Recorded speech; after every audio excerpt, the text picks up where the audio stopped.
როგორც ჩანს, პროკურატურა ახლა ცდილობს გავიდეს იმ პირებზე, რომლებმაც შეიმუშავეს ეს დანაშაულებრივი სქემა, ჩამოაყალიბეს იურიდიული კომპანია 9 კაცის დაკომპლექტებით და შემდგომ უკვე თვეების განმავლობაში ჩადიოდნენ გარკვეული ტიპის დანაშაულს, რომელიც 9 წლამდე პატიმრობას ითვალისწინებს. სწორედ ამიტომ პროკურატურა სთავაზობს ყველა დაკავებულს, რომ ითანამშრომლოს გამოძიებასთან, მიაწოდოს სრული ინფორმაცია, როგორ ჩამოყალიბდა ეს იდეა, გეგმა, ვინ არის ავტორი და არის თუ არა ვინმე გარეშე პირი, მაგალითად მაღალჩინოსანი რომელიმე კონკრეტული უწყებიდან, რომელიც ხელს უწყობდა ამ ადამიანებს, რომ ემუშავათ გარკვეული ოპერირება მოახდინათ გარკვეული თვეების განმავლობაში. სწორედ ამიტომ ნაწილი აცხადებს თანამშრომლობას გამოძიებასთან, რის შემდგომაც მაგალითად დღეს ჩვენ ვიხილეთ, რომ ერთი პირი, თამაზ გურჩიანი, 15,000 ლარიანი გირაოს სანაცვლოდ გაუშვეს პირდაპირ სასამართლოს ხმათა დარბაზიდან თავისუფლებაზე, მის მეუღლეს კი დაადეს ხელბორკილი და ის გაუშვეს წინასწარ პატიმრობაში. პროკურორმა ეს ფაქტი ახსნა იმით, რომ მეუღლე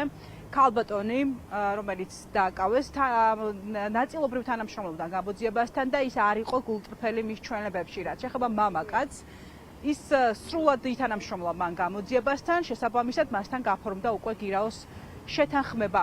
რაც შეეხება დანარჩენ ორ პირს, დაუსწრებლად იმსჯელა დღეს მოსამართლე ნანა შემათავამ ორ პირზე და ორივე პირის ბუნებრივია გაუშვა წინასწარ პატიმრობაში, გამომდინარე იქიდან, რომ მათ მართლმსაჯულებასთან არ ითანამშრომლეს, არც გამოძიებასთან შეეცადნენ მიმალვას და რაც გამოიხატა შემდგომში, რომ მათ დატოვეს საქართველოს. პროკურატურა სთავაზობს ყველა პირს, რომლის მიმართაც სასამართლო შემოიფარგლა წინასწარი პატიმრობით, რომ ითანამშრომლონ გამოძიებასთან და გარკვეული შეღავათებით ბუნებრივია ისინიც ისარგებლობდნენ.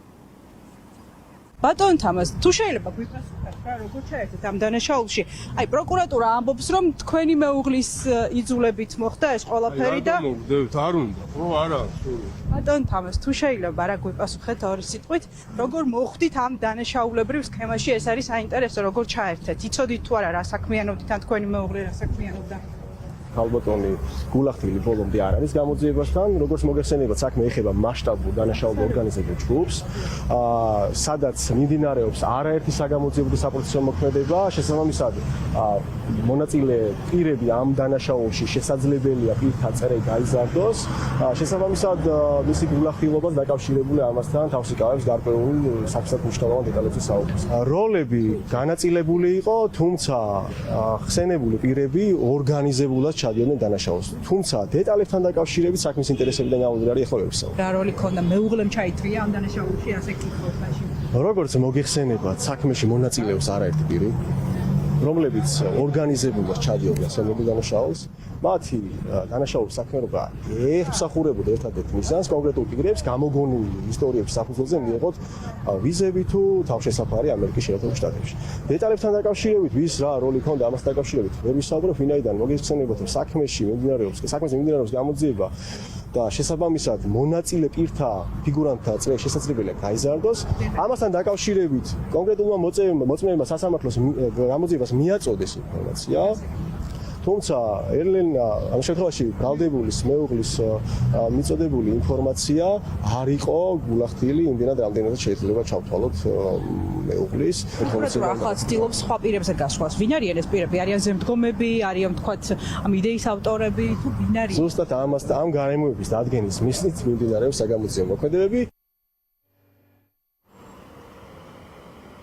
9 წლამდე პატიმრობა ემუქრებათ პირებს, რომლებიც აყალბებდნენ დოკუმენტებს, რომელსაც შემდგომ უკვე მოქალაქეები, რომლებსაც სურდათ ამერიკის შეერთებულ შტატებში მიეღოთ თავშესაფარი, წარმოადგენდნენ უკვე ამერიკაში ამ საბუთებს, გაყალბებულ საბუთებს და ამის საფუძველზე 366 ადამიანს საქართველოს მოქალაქეს მიენიჭა თავშესაფრის სტატუსი, მიიღეს ამ ადამიანებმა უკვე ამერიკაში. პროკურატურა აანონსებს დაკავებების მორიგ-სერიას, საგამოძიებო უწყება არ გამორიცხავს, რომ ამ დანაშაულზე გახმაურებულ საქმეზე ბრალდებულ პირთა წრე გაიზარდოს, თუ ვინ იქნებიან ეს ადამიანები, ჯერჯერობით პროკურატურა საქმის მასალებს და დეტალებს არ ასაჯაროვებს.